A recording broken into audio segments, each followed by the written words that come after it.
Поворката, позната како Луков марш, се одржува во Софија од 2003 година навака.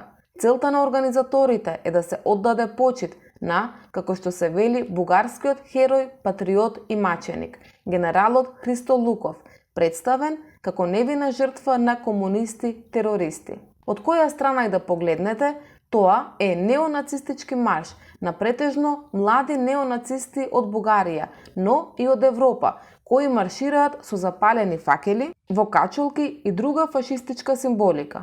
Организаторите секоја година почнуваат да ги чкртаат софиските улици со фашистички символи, слогани и најави за датумот на кој ќе се одржи маршот.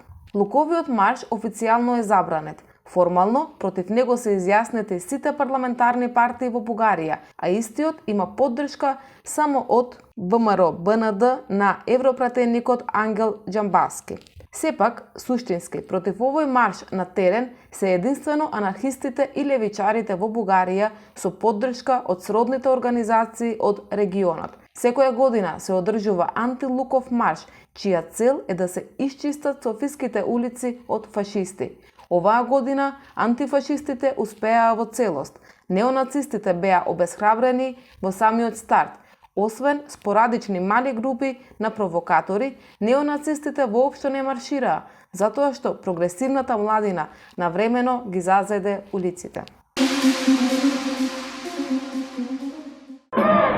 Гледате Гласни идеи од Софија, Бугарија. Денес тука се одржува Луковиот марш, предводен од фашисти и националисти од Бугарија, но од друга страна се одржува и антилуковиот марш, предводен од анархисти и левичари од регионот и Европа. Да проследиме кои пораки беа упатени.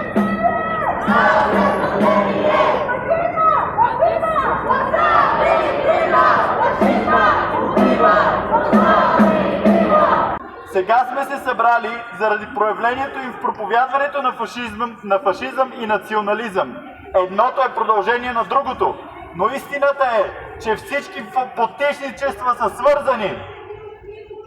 Ние от колектива на Антифа не крием нашето презрение към авторитаризма във всичките му форми и виждаме в него препятствия за постигането на свят, базиран на равенство, солидарност и взаимопомощ. Като анархисти не крием и критиката си към репресивния характер на държавите навсякъде. Тяхната функция трябва да се промени и те да бъдат демократизирани. Да гарантираме участието на всеки във взимането на решенията, които го засягат лично.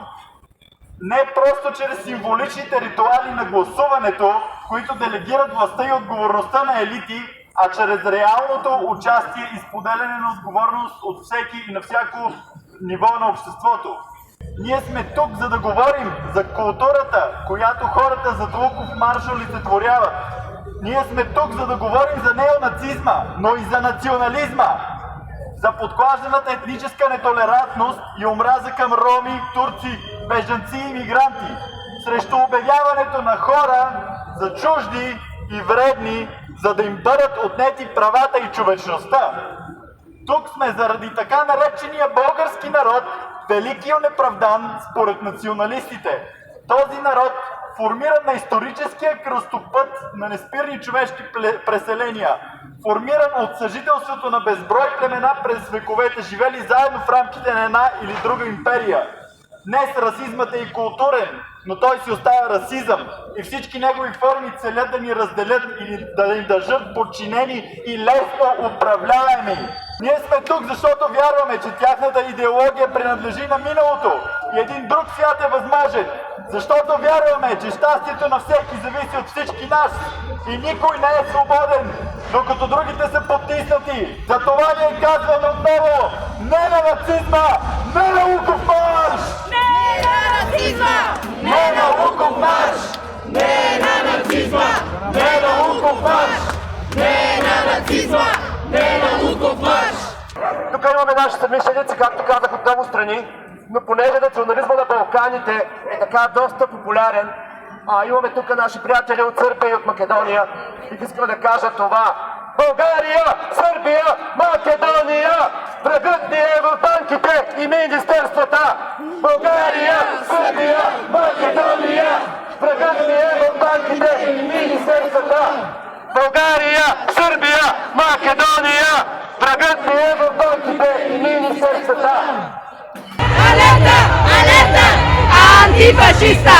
Alerta, alerta, antifascista! Alerta, alerta, antifascista!